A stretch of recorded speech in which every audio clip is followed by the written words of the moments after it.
आज हामी सबैजना यहाँनिर बसिरहेछौँ र सबैजनाले हाम्रो एकदमै धेरै मेहनत गरेर यहाँनिर हामीले अघि पनि हेऱ्यौँ प्रेजेन्टेसन गर्नुभएको छ हाम्रो नेपाल ट्राफिकको तर्फबाट।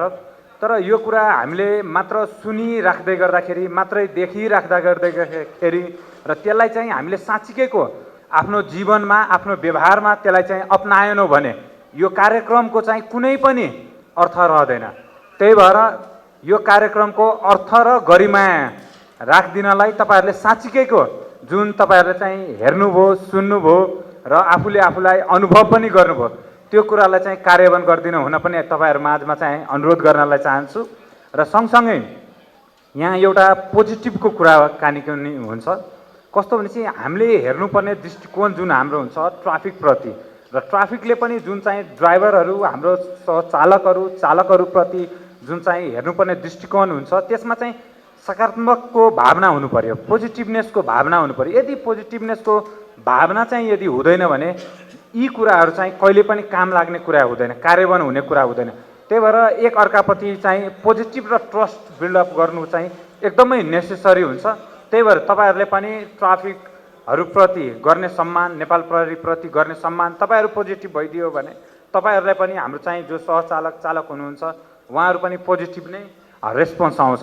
र अर्को कुरा जुन चाहिँ सरकारले गर्नुपर्ने हामीले चाहिँ जुन कार्यहरूको कुराहरू हेरिराखेका छौँ, जुन चाहिँ भौतिकसँग जोडिएको कुराहरू छ, जुन चाहिँ ट्राफिक लाइट्सहरूसँग जोडिएको कुरा छ, जुन चाहिँ लेनको कुराहरू हामी गऱ्यौँ, त्यसमा चाहिँ नेपाल सरकारले चाहिँ हामीसँग इकोनोमिकल्ली हेर्ने हो भने हामी इकोनोमिकल्ली पनि हल्का ब्याक परेकै कन्ट्री छ, जसको कारण चाहिँ हामीले चाहेको खण्डमा चाहिँ सबै कुरा गर्नलाई सकिराखेको छैनौँ।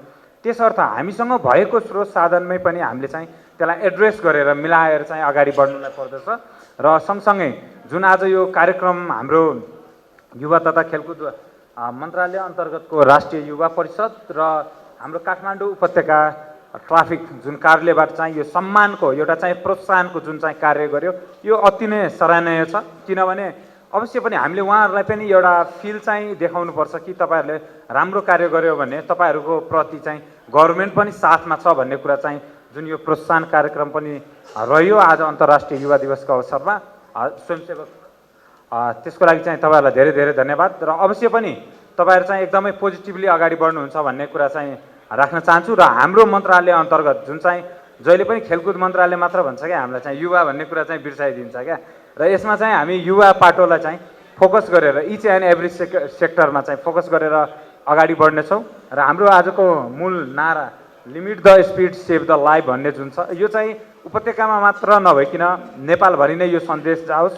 र यसमा चाहिँ हाम्रो युवा साथीभाइहरूले चाहिँ साँच्चीकैको जुन चाहिँ हाम्रो उमेर रहेको छ एउटा टिन एज ग्रुप, त्यसमा चाहिँ हामीले जसरी चाहिँ यो गाडी जुन चाहिँ हाम्रो बाइकको कुरा आयो सबैभन्दा मोस्ट एक्सिडेन्ट केसेसमा पर्नुहुन्छ र इन्ज्योर्ड केसेस र डेथ केसेस पनि सबैभन्दा बढी बाइकैमा हामीले हेर्नलाई सक्छौँ। जुन चाहिँ हाम्रो दुई पाङ्ग्रे तपाईँको हामीले हेरिराखेका हुन्छौँ। यसमा चाहिँ हामी अवश्य पनि युवा साथीभाइहरूले चाहिँ ध्यान दिएर चाहिँ हामीले साँच्चीकैको चलाउनु पर्नेछ, जसको कारण हाम्रो जीवन पनि हामीले चाहिँ जोगाउनु पर्ने हुन्छ। र थ्याङ्क यू सो मच। यस्तै कार्यक्रमहरू अझै पनि हामीले अगाडि बढाउनेछौँ हाम्रो युवा मन्त्रालय अन्तर्गत र नेपाल प्रहरीसँग पनि सहकार्य गरेर। र थ्याङ्क यू सबैजनालाई, हस्, धन्यवाद।